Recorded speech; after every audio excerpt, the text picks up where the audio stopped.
Hey guys, welcome back to my channel. My name is Kelsey if you didn't know already, and in today's video I'll be giving you my 1 week review of my MacBook Pro 2020 edition. So I did post an unboxing video of the laptop. I'll post it down below so you guys can go ahead and watch that video after this one, of course. So to get right into it, I purchased my MacBook 2020. It has a really good amount of memory compared to my last laptop, almost double the memory storage. Everything was pretty much upgraded. I went from a late 2014 edition of the MacBook Pro to the 2020 edition. So it's definitely a big upgrade. And after using it this week, I do have some comments to let you guys know before you purchase your laptops. I definitely think it's a very smart thing to do your research on your very expensive purchases like the MacBook. So the first thing I want to say is I love the physical look of this MacBook. It's definitely so flat and it's a lot lighter than the old MacBook Pro models, so that's definitely a plus. I haven't noticed any scratching except for the inside. I want to show you guys. So that little spot, I tried scratching it off. I am really careful with my electronics, so I don't know why. It feels like a little scratch or a pebble. I'm not sure exactly what caused that little indent. So if you guys do have the MacBook and you've noticed this, please comment down below if you figured out what it was. Another thing I do want to talk about is the Magic Keyboard. So this keyboard is what they call Magic. I'm not sure exactly why they call it Magic, but it just glides on your fingers very easily. And I do know that it has to do something about the spacing. It's supposed to be made so that way you can type easier instead of having too much space and too much room compared to the older MacBook Pro model. And I really do appreciate that because I'm a graduate student. Even for like looking at things for fun, I'm always on my laptop. And also with the keyboard, it's not as protruded out compared to the old MacBook, if that makes sense. It's kind of more flat, but not as flat as the MacBook Air. It's in a way where you can still type like your original keyboard, but it doesn't collect as much dirt and dust underneath. So I like that because the old MacBooks, you can literally see the light from under and things would just get caught in there. Another thing I noticed was that the keyboard brightness is not as strong as the last MacBook. I think because it's running its power on other features. I don't think that's much of Apple's concern since now they have this touch bar. So you'll definitely notice that if you do purchase this laptop. So the keypad is definitely very quiet, which I do like. And the touch bar does include Siri, which is definitely helpful if you use Siri often. I personally don't.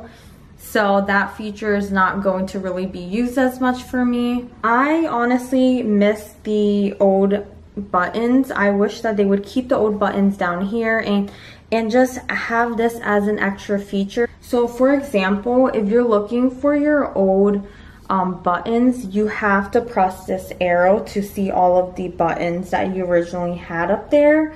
It's annoying because that button will go away, so you're gonna have to keep looking for it to press those old original buttons on the keyboard. What I do like about this feature is if someone calls you on FaceTime, you can automatically press answer or deny on that little touch bar. And also when you're in iMovie, you can split the video clip. If you guys are familiar with iMovie, you can edit a little bit easier instead of right clicking and splitting your clip. So there's a little shortcut there. I'm still getting used to it. I think I could honestly do without that touch bar, but we'll have to see how I like it.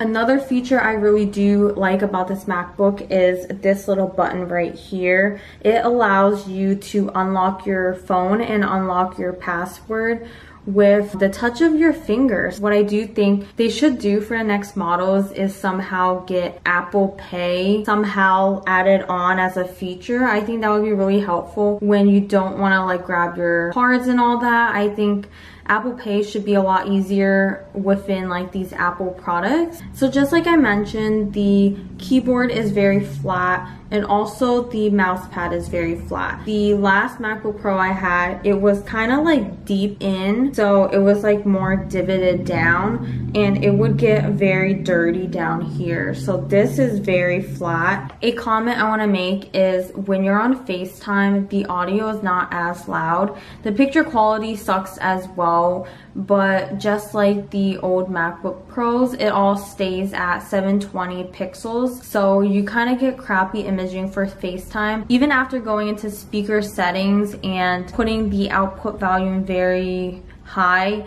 your audio still is low compared to if you were browsing a YouTube video. For charging, I think that Apple exaggerates a little bit in how long your laptop will last. When I'm using Safari, iMovie, texting, I'm watching YouTube videos, and I have some Word documents on, I will find my laptop lasting about 6 hours, 6 to 7 hours, which is a good amount of time, but I wish it was a little bit longer. To charge the laptop, it takes about 2 hours to fully charge in my experience. That's with the original charger. I have tried using my MacBook Air charger, and just remember that the wattage is different. So it started going backwards in charging. So you don't want to switch up your chargers. Another thing I noticed is on iMovie, it still freezes. It still kind of heats up my laptop. Kind of weird because I got this new laptop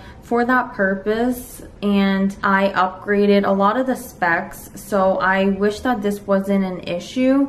So with this MacBook, you have to remember that you need an adapter because this is only USB-C. It's nice that they have a lot of affordable adapters on Amazon and other websites. Don't get it from the Apple store. I feel like it's way overpriced. So I'm going to show you guys which adapter I got. Just to give you guys some reference, I have the 4 ports of the USB-C, so I can interchange my adapter. So this is the adapter I got. This one was from Amazon. I'll link that down below. Also, the USB-C hub 6-in-1. I got this one because as a memory card reader, it was around $20 and I got it pretty quick on Amazon Prime, up to 40 gigabytes of data. So I'm gonna read the back just to see if there are any interesting features to mention to you guys. It says it's up to 100 watts of power, charge and provide power from any port. It reads SD cards and TF card readers, so those mini memory cards.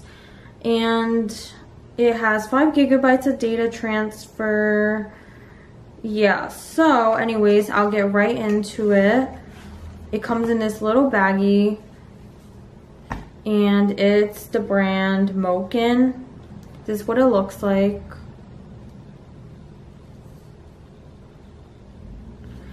So you see there's a USB-C port, there's a USB original port, SD card reader, TF card reader, and 2 more USB ports. And then the other side is where you actually insert it into your laptop. So I'll go ahead and show you guys how it looks like when it's in. So you see this is the way the laptop opens. This side, no problem. It looks like this and it matches, so it's cool. It lights up. I don't think the light really indicates anything else other than that it's on. The other side is kind of weird because you have to flip it upside down to get it on the right side. The only thing I have to say with this adapter is if you're charging your laptop from the adapter, it will go so slow. Might as well just take it off and charge your laptop from the original port. So that's just a comment and what I've noticed from using this.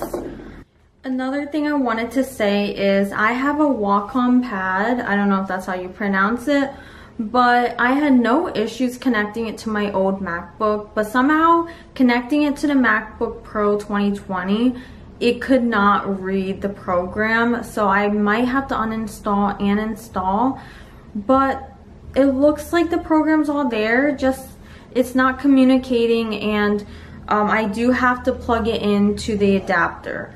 So I'm not sure if that's something that may never work on this laptop. So I don't know if you guys have that issue, or if you are planning on getting a laptop. I would look a little bit into the downfalls of the MacBook Pro 2020 edition. I honestly recommend the MacBook Pro for your typical college student or someone who's not heavily dependent on the laptop. If you are dependent on using a laptop for like literally everything, honestly, I would just buy a desktop. So before deciding on the MacBook Pro 2020, I really wanted to get the iMac. It had a lot of great features and it was cheaper. Plus, you can just set it up at home, and that way your whole station is set up. The only thing was that I can't transport it around, and I'm used to that since I'm a student and I'm always on the go in the city. So that's why I got a MacBook Pro. I do want to get the iMac eventually, and that way I will be able to compare and see the pros and cons of each model. So if you haven't upgraded your MacBook Pro, just know that the 10th generation of the processor is going to give you a really good, powerful speed. I would definitely compare your 2019 with your 2020 MacBook, because I do know the 2019 you can get on Best Buy's website, or you can get on Amazon, and the 2019 does not have only USB-C. They have other ports that are functional, especially if you're not ready to give up the USB-less ports. If you guys had any comments, feel free to list them down below. If you had questions, don't be afraid to ask. Thank you so much for watching my video. I hope to see you guys next time. Bye!